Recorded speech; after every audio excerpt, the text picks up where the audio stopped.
I'm Rory Smith, a broadcaster and interviewer. Everyone has a story of challenges and triumphs throughout life, and there's lessons to be learnt from everyone's experience. That is why I'm asking each person I meet, what's your story? Kristyn is a teacher and a mum of 4 from Wisconsin, and I suppose like every other mother in the world, she feels as if life just doesn't stop for her. Well, a couple of years back in 2017, she felt as if her life would. This was when her husband and her kid's father, John, sadly died from cancer. And in just 26 months, she had lost 7 family members. So it's fair to say that she knew a thing or two about grief. How did she cope with it? Well, she took an RV and she did a road trip right across America. What did she get up to and what did she learn about grief on the road? Here's Kristyn's story. So tell me then, because you've got 4 children who are now 27, 24, 13 and 11. And take me back to a time in your life before cancer ever entered your life. What was your relationship like with John? What was he like as a husband, a father? Anyone who met him, and of course, after somebody dies, they always become put on a pedestal, memorialized in perfect ways. And I'm always very careful, so I will share with you first. He was one of the most unorganized people you would ever meet. He was a slob, but he was the most amazing man who connected with people. His smile, his laugh are what people talk about all the time. He was a school counselor in Lac du Flambeau, and that community when he died was just shook because he connected with the parents and the kids, and he was just a real person. He and I were true 100% soulmates. From the day we met, we were never separated. I mean, we were connected at the hip. We weren't perfect. We had terrible fights, but our kids would laugh when we would fight because they just sit there and go, oh yeah, this will be over in a little while. Don't worry about it. And it was. I mean, we'd fight, it'd be over, and everything was fine. The other thing about him, he kind of, well, he did. He came in my life at the right time, and he was my knight in shining armor. How long did you have with him? How many years? We were married for 26 years before he died, and before that, we knew each other for about 2 or 3 years before we were married. And then it was 2009, and this was when he was diagnosed with testicular cancer. And yes. That was 3 months of chemotherapy, and some people use the word cured from cancer at that stage. What was those 3 months like? It was hard. It was very scary. When he was diagnosed, he didn't want to know anything about his cancer, and I was completely the opposite. And that was kind of stressful for us for a while until he realized that I needed to read and connect and learn from everybody I could as a way for me to cope with it. And I didn't share that with him unless he wanted me to. And that's how we kind of got through that. He went through the chemo pretty well. He had the normal side effects that anyone would have. Food wasn't good. He couldn't have metal in his mouth. I ran to the grocery store every day because one day he liked macaroni and cheese. The next day he couldn't stomach the thought of it and he wanted mashed potatoes. So I'd be constantly running to the store. It was over Christmas that his blood levels went low and he was quarantined. We couldn't have anybody in the house. And I debated about getting a tree. We did get a tree. We did put up the tree. And I think that was probably the hardest part of that whole chemo route. And after it was done in 3 months, he got stronger, went back to work. We never forgot about it. I mean, you never forget about that. And then he had his scans. You do the scans every 3 months, then every 6 months. And I'm trying to think, when he died, I think he was at either 6 months or a year. I can't remember. Because it was 8 years after he got rid of the testicular cancer, and it was 2017 in the May that he was diagnosed again. What was he diagnosed with this time? It's called angiosarcoma. It's another very rare. I always told him you love to pick the rare things. Testicular cancer for a man of his age was very rare. He was old. And then angiosarcoma is extremely rare. I should know the percentage, but I don't. It took them 10 days to diagnose him. Right. How did that feel? Oh, we were in the hospital. He was in so much pain. And with the opioid epidemic going on, I couldn't get him any pain meds because at first he didn't have a diagnosis.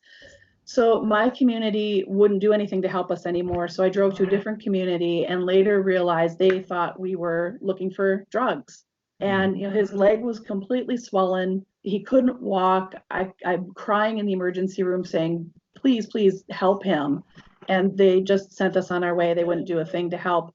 The next day I took him to a third community and begged that doctor, please take an x-ray of his knee. His knee is where he's hurting. Everybody was looking at his hip and his back. They saw nothing and sent us on our way. He took a picture of the knee and saw cancer immediately. So we were put in the hospital a few days later. And then 10 days later, when they came with the diagnosis, my husband, the doctors come around for rounds, and my husband saw them in the hallway before they came in his room. And he looked at me and he said, it's cancer. And I'm like, you don't know that? Stop being so, he was always very pessimistic. That's another negative quality about him. Very pessimistic. Like, you don't know that. He goes, I hear them talking out there. And I'm like, they're talking about the other room. I wanted to be in denial. And they came in and they said, I can still picture it. I'm sitting at his bedside holding his hand. And they said it was angiosarcoma, which I didn't understand at the time and how terrible it was.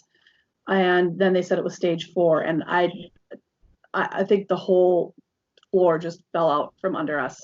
I can't describe that feeling. It was terrible. What was going through your mind? That I was going to lose him, and I'm sure that's what he was thinking too. He said right away, how long do I have? I'm not going to make it. Did they answer him? They did. I think they said a couple of different things. One of the things I remember is that lots of people can live for a long time with stage 4 cancer. And they also said that they couldn't tell him there's no roadmap for this. They kept saying the same thing. This cancer was treatable. It wasn't curable, but it was treatable and manageable it could be for a long time. And the treatment was chemo. And I know that went quite well for about a month. And then the complications happened. What type of complications were they? He ended up with neutropenic fever. Is that how I've forgotten you really dug into my history. I'm quite impressed.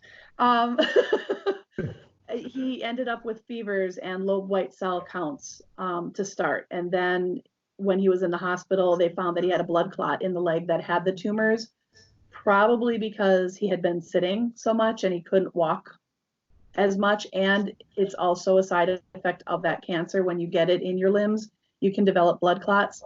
So then they treated the blood clot, and the treatment for the blood clot was too much. So he ended up with internal bleeding. And that sent us to the Mayo Hospital in Rochester, Minnesota, where I'm trying to think, I think they did 3 different types of chemo on him. And we were ready for chemo. He had done it before, and it wasn't, it was awful, but he got through it. But this time, every time they gave him a chemo, he would have the most ridiculous reactions to it. Like the last one they gave him, they said, no, this is the easiest chemo there is. We've lowered the dose, everything will be fine. And he ended up with brain toxicity for a week. Wow. How was he dealing with all of this mentally? Terrible. His family has a long history of depression, and he suffered from a lot of depression. He often wasn't even mentally with me. So that time from when he was diagnosed, especially after the first month, the doctors couldn't figure out why, but he was very much like an Alzheimer patient. He knew who I was, he knew who the girls were, but he couldn't remember a lot of things. He didn't talk a lot. He wasn't there. He was often just completely in a different place. And it wasn't like depression, it was different. It was very Alzheimer-y, and I will never know why. How did the kids handle that? Well, my little girls were away for most of it because we spent so much time in the hospital. So the little girls were luckily staying with friends of mine. I don't have a huge family network, so luckily I had really good friends. Mm-hmm. My bigs were with me off and on, like they would switch. I'd have Anna with me for a few weeks, and then she'd leave, and then Alicia would come for a few weeks, and so they kind of took turns, so I wasn't alone. Um, we we all knew what the roadmap was. We knew that this would take him eventually. We were hoping we'd get the classic 2-year story. And I researched my brains out on it, and I tried to find all the positives I could with how his cancer was set up. And I think that they hung on to that with me. The day he died was an absolute shock to everybody. It was not expected. How did you deal with all of that beforehand emotionally? Because you've got your husband in hospital, you still have to get the kids to school and do everything of everyday life. How did you deal with that emotionally?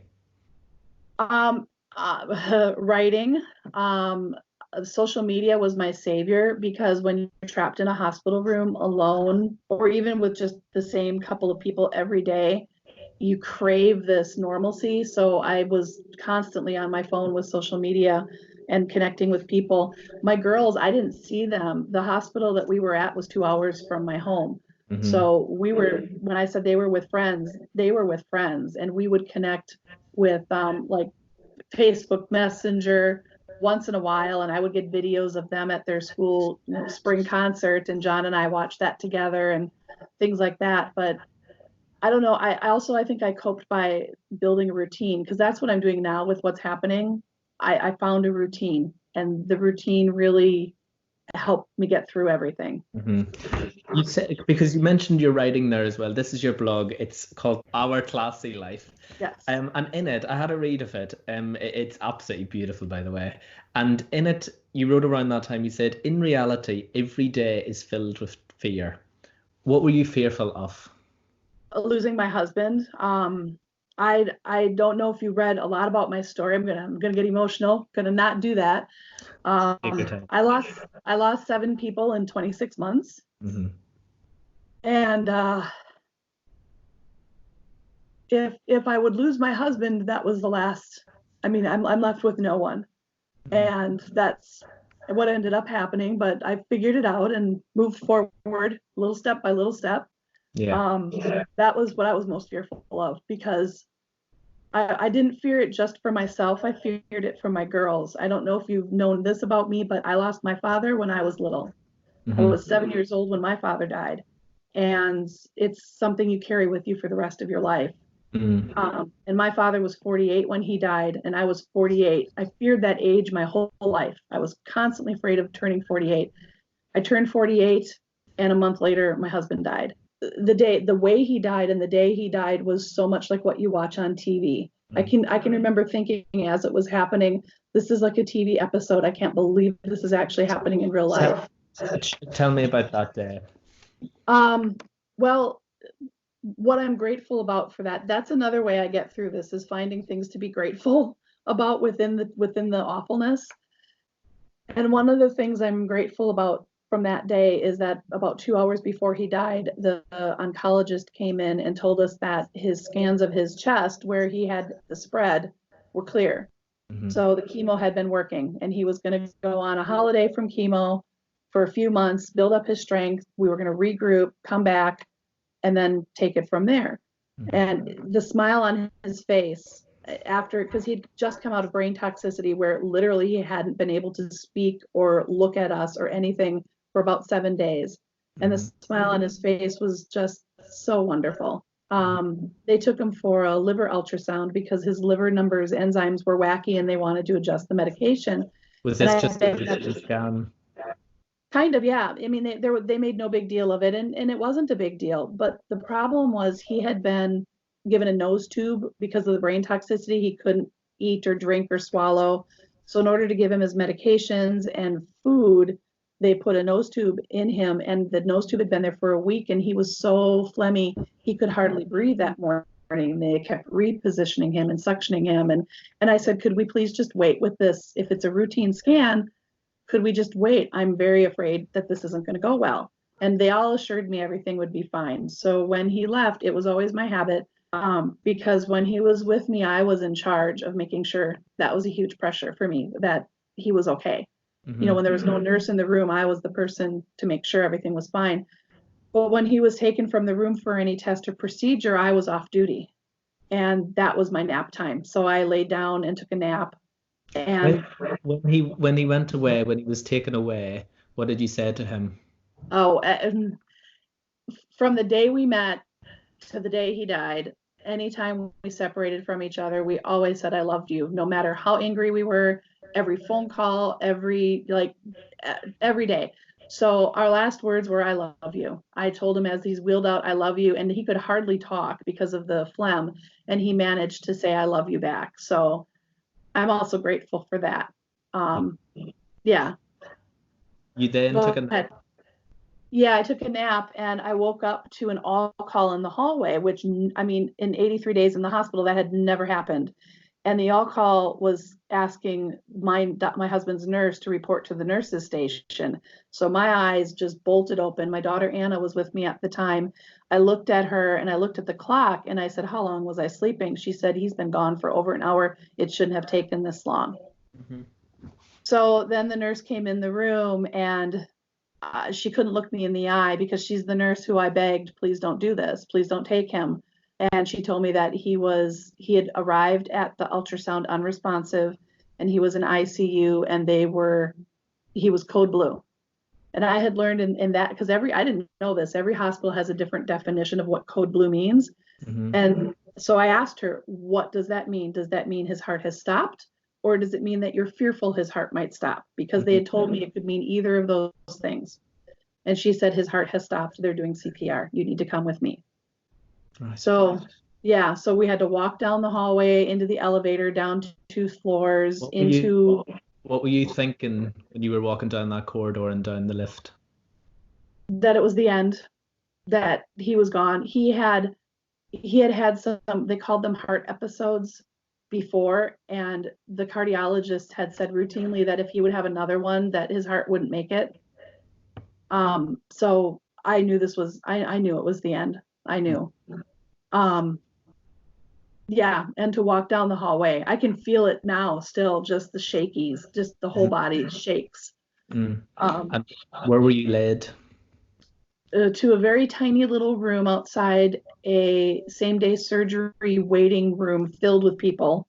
They put me in that room and the ICU doctor came in. I call him Brown Shoes because I never looked at his face. I was just like this the whole time and he had brown leather shoes on. So he's Dr. Brown Shoes to me. He was very nice. He was doing his job. My husband had I should know the name of this, but I can't think of it. He had orders for what would happen. You're told to make those orders. To resuscitate or not. Exactly. And his choice was to have all efforts made to resuscitate him because we weren't at a stage. I mean, this was not expected for that day. Were you asked that question? Oh yeah. He asked me permission to stop performing CPR. And I said, I can't give that to you. And then he's like, why not? I said, because the last time my husband and I talked, he wanted every effort taken to save his life, and I'm not going against his wishes. I can't do that. And then he explained to me how my husband's heart had stopped like twice. They had injected chemicals to get it going again, but it wouldn't last. Even if it would last, he would not be, he'd gone so long without oxygen that there would be nothing there. He tried everything. Would you please give me permission? And I said, you will not get me to change my mind because, and I remember saying this, my daughter was quite impressed. I said, because I have to live with this for the rest of my life. And I will, for the rest of my life, know that I did what my husband wanted me to do. If you as a doctor need to do something differently, I respect your professional decision. And then he said that if his heart would stop, he would say it's done. And just as soon as he said that, his little walkie-talkie started beeping and they announced some room number. And he said to me, that's your husband. I'm going to call it. What was going through your mind? I was in absolute shock that just because it's over, it's over. Yeah. And I was grateful because one of the doctors that came in the room, they had switched. There was Brown Shoes, and then there was another doctor who I really hadn't liked. And she called me the wrong name. She kept saying, Kristy, I'm telling you, it's not good what's happening in there. You wouldn't want him to live like this. You wouldn't want him to go through this. And I hissed through clenched teeth, my name is Kristyn, not Kristy. And shortly after that, she left. And the palliative care doctor, who I absolutely adored, came in. And I'm so grateful he was there, because when Brown Shoes left, I think I just sat there still hoping, just clinging to this tiny little hope that maybe something would happen. How much hope did you have? As much as I could. I mean, yeah, I think I had I mean, I knew the reality, but this was the last chance. This was it. So I was filled with hope, but I knew that it probably wasn't going to be. I mean, I'm sitting in this little room like some TV series where I'm being told, stop forcing us to keep your husband alive.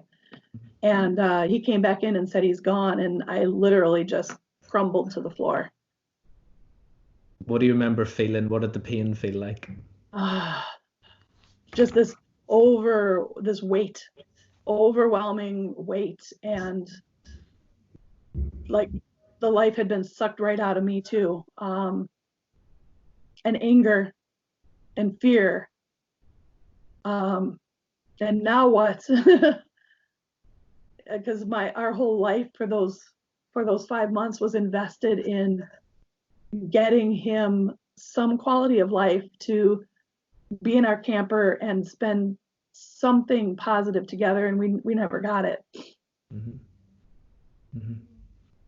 You said that you lost a lot of people in your life. You lost your mother, you lost your father when you were just 7 years old. How different was it losing John in comparison to everyone else? Unbelievably different. And see, that's the part that's so ironic, because I thought I knew everything about grief because I had lived through it so much of my life. My mom, because I have an older brother, he's much older than me. So when my father died a few years later, he moved out, and it was just my mother and me in the house. So when all of her cousins and aunts and uncles died, I got dragged along to every funeral. And my grandmother died. She was my only grandparent. So I thought I understood everything there was to know about losing someone. And I think that's the other thing that I felt the minute he died, was I knew nothing. This was unbearable. That's the best word I can put on it, unbearable. And also as well, you're a mother and you have to tell 3 children that they've lost their father. How difficult were those conversations? Oh my God. Well, Alicia, at that time, she was in California, not Chicago. So she was hours away by airplane. So she wasn't even close. And she's the first person I called. It was awful. I tried to prep her that something bad was coming by saying, "Are you home alone?" "No, I'm not." "Good. Is Griffin and her now fiance, is Griffin in the room with you?" "No." "Should I get him?" "Yes, you should." I don't even remember exactly how I said it. I think I told her the story of how he was taken for, and I told her the story because that's the only way you can tell it, really, that he was taken for this test and that he was unresponsive, and that they worked on him for over an hour, and he died, and he's gone. And there was nothing on the other end. And then her crying, and then her muffled crying because Griffin was holding her. And then I told her, I'm going to get you home. I'm going to get you home as soon as I can. And we flew her home the next day.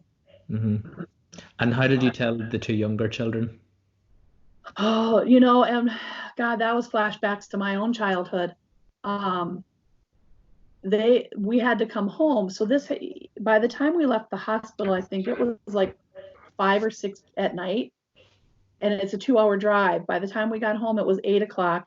Of course, I had to call the families where they were staying first and say, "This is what's happened." First of all, I had to say, "Do not react to what I'm telling you," because I don't want them to figure. I want to tell them myself.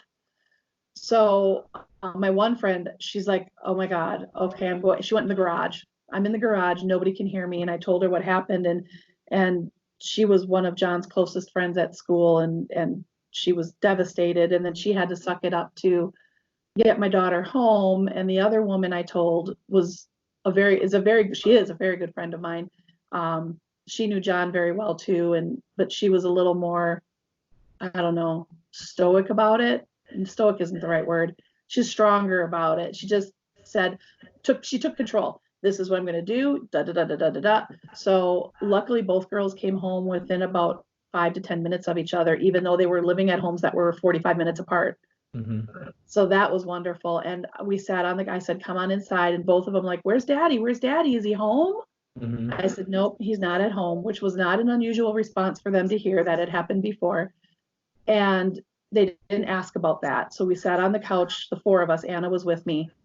And I told them the story too of what happened. And Alina figured it out first, what was going on. She's like, he's dead, isn't he? He's dead. Mm-hmm. And I said, yeah, he died. And she had this full body reaction. I mean, I actually had to hold her. She was just flailing and screaming. How does that make you feel as a mother?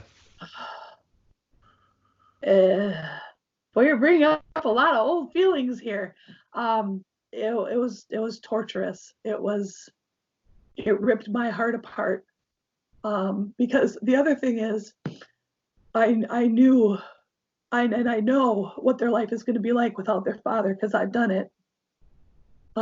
So I think that makes it different for me, because so many other people who've lost a spouse haven't lost their father or a parent, and they don't know what's coming. And I know exactly what's coming. Mm. So yeah, it ripped my heart out. Take your time. Yeah, it's okay. What did you tell them? What words did you say to comfort them? Well, now you know the truth. One of the things I've told them, and I stand by this, and if they were in the room, I would still say it, is that Daddy's last words were, I love all of you. And that he loved all of us, and that he's not in pain anymore. I think those were kind of the messages. He's not hurting anymore. He didn't want this to happen. Nobody knew that. Well, those are the messages too. Nobody knew this was going to happen, because most of the time when someone dies from cancer, it's a long process, and it's a hospice process, and it's a hospice ending where everybody can be around that person. And my family was robbed of that. My husband died alone. So the girls didn't get to say goodbye either. And I just wanted them to know that this was not on anybody's radar. I told that to Alicia too. I said, nobody saw this coming. Does your role as a mother change? Yes, completely.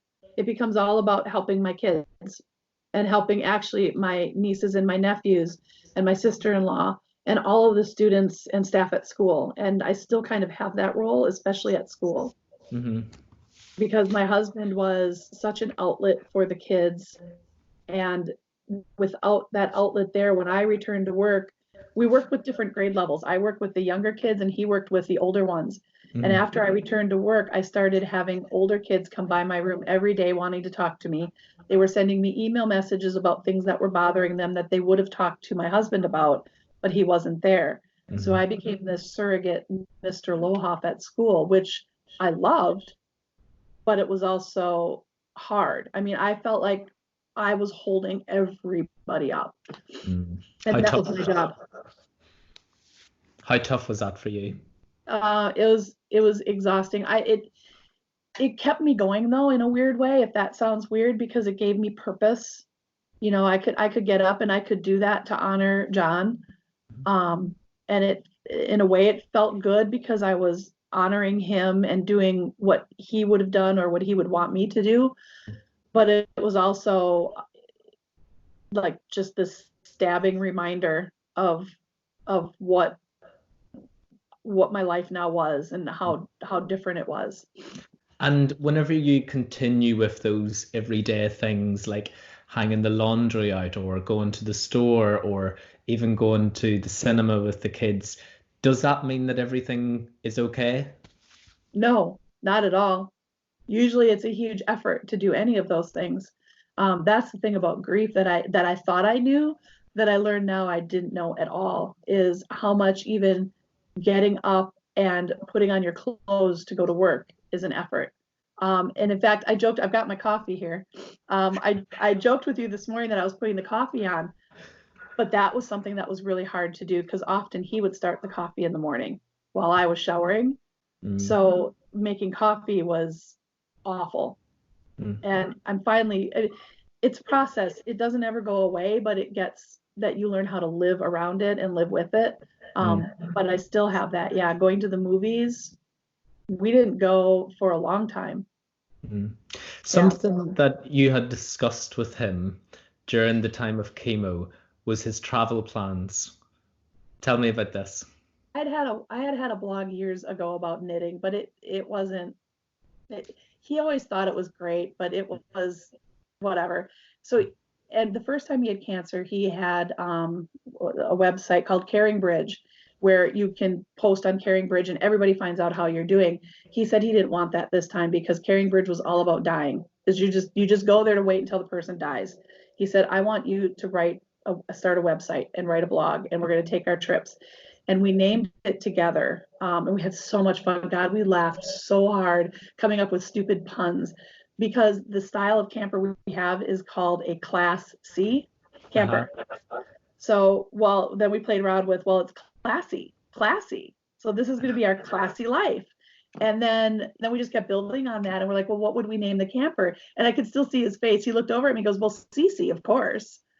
So CeeCee was named, our classy life was born. That was in June of 2017. So it was right when he was at home doing his treatments and feeling pretty good. And the plan was we would take trips in the camper, even if they were day trips, to go out into nature where we both felt at peace. And he's like, I don't care. I can lay in the bed and look out the window and look at nature and just feel good. So you decided that you would do this RV drive. Do you remember the moment when you said, I'm going to do this with John's urn? Oh yeah, I remember it exactly. See, that was what was so cool. After he died and I'm at school and the kids are coming to me and I couldn't work a full day. I could only manage a half day.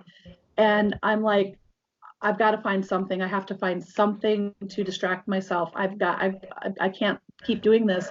And I was at school one day and it dawned on me, I need to go to California. And that's how the trip started. I need to take him up to California. That's what he wanted. I need to do that. Well, because it's a 2-day trip and I'm the only driver, there's no way I would like push it in 2 days to get there. So I'm like, all right, where am I going to stop? So I found all these different places I could stop. And suddenly it became this thing of, well, I'll stop in Kansas City because there's this barbecue joint on Food Network that we always watch that we wanted to go to. So I'll stop there. And then I'll stop at, Rocky Mountain National Park, which I didn't do. And then I'll go to California. And I'm like, well, if I'm going to drive all the way out there, it's stupid to drive there and drive home. So I might as well like do these other places. Well, we always wanted to go to Seattle. So then I'm like, all right, we'll go to Seattle. And Yosemite is right there. He wanted to see that. And before I knew it, it came to my head. I'm like, well, he was in the hospital for 83 days. Could I manage this really cool trip in 83 days? And the minute I thought of that, I had a purpose, I had a mission, I had direction. I was excited. And did you do that? Did all this come about because you were to honor John's wishes and give him the journey that he had wanted to go on? Or was it for yourself to heal on your grief, or a mixture of both? It started out purely as a mission for him. It really, really did. Purely as a mission for him, but also for a distraction for me to plan it. But when I actually went on the trip, it turned into something completely different and amazing. Because it was 13,800 miles. Yep. With John's urn. Did people just think you were crazy? Absolutely. I took my kids with me. The young girls came with me. I couldn't leave them at home. I mean, I'd already tortured these poor families by watching them for the time John was in the hospital. I wasn't going to push my luck. So they came along and they didn't want to, but they did. And everybody thought I was nuts. When I grow up, I want to be a semi truck driver. So I've always loved driving. Driving is like therapy for me. So the people who knew me well were not surprised by that part of it at all. But what they were surprised about was, well, do you have reservations? Like, where are you going to stay? I'm like, no, I'm going to stay in truck stops and Walmarts and BLM land for free, where you can camp out in the middle of nowhere for free. And I'll stay in some campgrounds, but I don't know where I'm going to stay. I'm just going to go. And Did you worry? No, because the worst thing that could possibly, that's why I kept telling people, the worst thing that could ever have happened to me had already happened. I was afraid of nothing. Like, so I get a flat tire on the side of the road. So somebody steals something from me. I don't care. So something, I mean, medically happens. That was my biggest fear, was that something, we'd have a horrific accident and the girls would be harmed. I didn't care about me anymore, because I just didn't. But I knew that I'd be safe, and I knew that I would, if I didn't feel safe, I'd pull over, because that's always the rule we had. And the first couple of days that you set off on your big adventure, it didn't come without its challenges for the first while. There was problems. You really read that. Yeah, the first 2 days were the worst. I nearly turned home. Because I didn't have water in my tank. Water was a huge issue. The girls didn't have bicycles, so trying to find them bicycles so that they'd have something to do was this ridiculous challenge. Then I bought one and it didn't fit on the bike rack, so it was inside the camper for 2 days. What else? My batteries died inside the camper. I had some other issue too. I can't remember. But yeah, I was 2 days in and I was driving to Kansas City, and I'm like, what the hell are you doing? Why are you doing this? This is stupid. It's stressful. This is not what it's. And honest to God, the thing that got me through it was thinking about John, because he didn't want to do his 83 days either. And he couldn't turn around. He had to face every challenge that was thrown at him, and he had no choice in the matter. So that's what I kept doing, was every challenge that I was faced with, I'm like, I'll just get through this and we'll go on to the next one. And after that third day, I never looked back. Where did you go? What did you do? You mean, where did I drive to? Yeah, tell me some of your favorite spots. Oh my God. The favorite spots. Kansas City, the barbecue joint. I brought his urn into the restaurant, and I met a lady there. See, this is the part of the trip that surprised me. I developed this really tiny following, but a very faithful following on my trip. And every single day I posted pictures on social media, and it grew and grew and grew. And I would leave these little business cards that said, "Our classy life, traveling to, because my husband died, blah, blah, blah, blah, blah. Join me on my trip," with all the links. And I'd leave them at gas stations and restaurants and anywhere I was. And I met the most amazing people because of that. And Crystal was in Kansas City. She had lost her daughter. She has a website called Sharing Solace, with a business that she's created around it. And she just messaged me and said, "It looks like you're going through Kansas City. You want to stop for a meal?" And I'm like, "I am. You're very good at your map skills," because it wasn't clear. So we had lunch together at the barbecue joint with John's urn on the table. That was a great moment. California, of course, rolling into California, just happened to land on accident on our wedding anniversary. Our very first, my first day in California with him was on our wedding anniversary. And what was that anniversary like? It was sad, but I was also happy, because if I could be any place, that was probably the best place for me to be.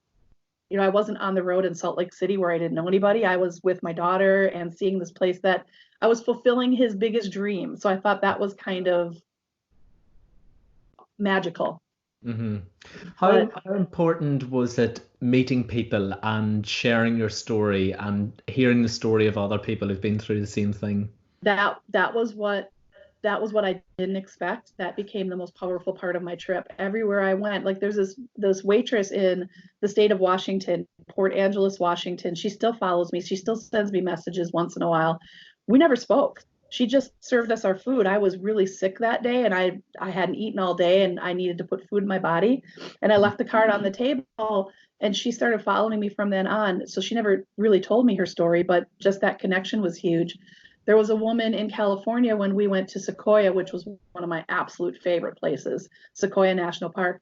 There was road construction on and the shuttle bus had to stop for 45 minutes. And the lady in front of me was one of those ladies who is really nice, but she never shuts up, which I'm starting to sound like her myself. But anyway, and come to find out, she was on the trip because she had breast cancer and it had returned.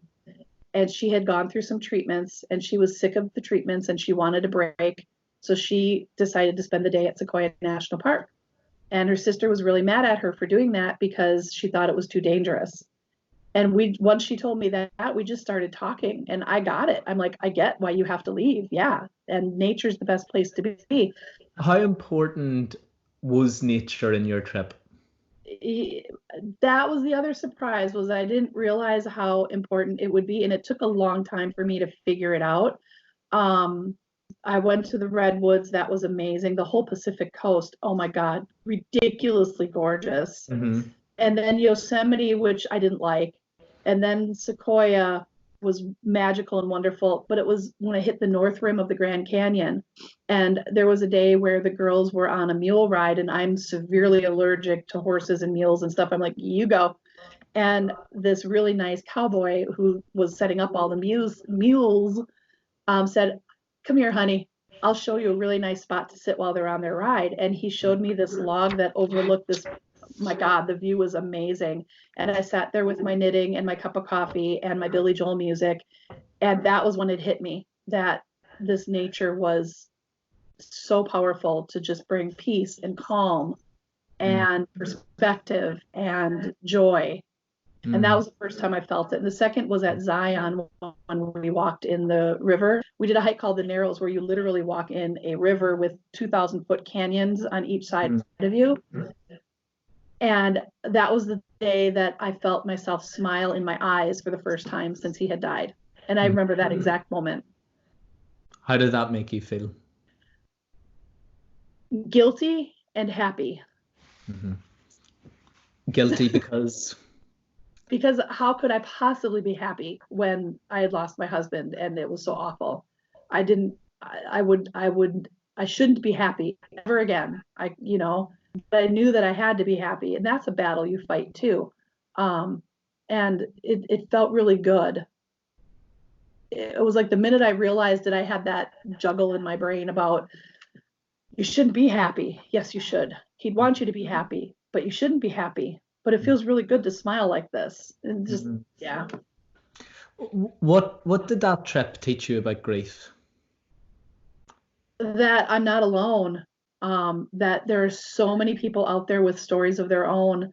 The register lady at the hardware store in California, I gave her my card. She looked at it, asked me what kind of cancer my husband had. I told her he had angiosarcoma. She looked up at me and said, my mom died from angiosarcoma. And there we stood for 20 minutes talking about it. I learned that I'm not alone. I learned that people are afraid to talk about it unless they know that it's safe. And that our culture is afraid to talk about it. It's something, I don't know if the UK is the same, but in the United States, the person's dead and buried and you move on. Funeral's over, get on with life. That's not what happens. And I think a lot of people put a front up to pretend that's happening. And the trip kind of taught me that I'm not going to do that. Has grief for you changed over time? Yes. In what very ways? Much so. It doesn't. I don't. How do I talk about it?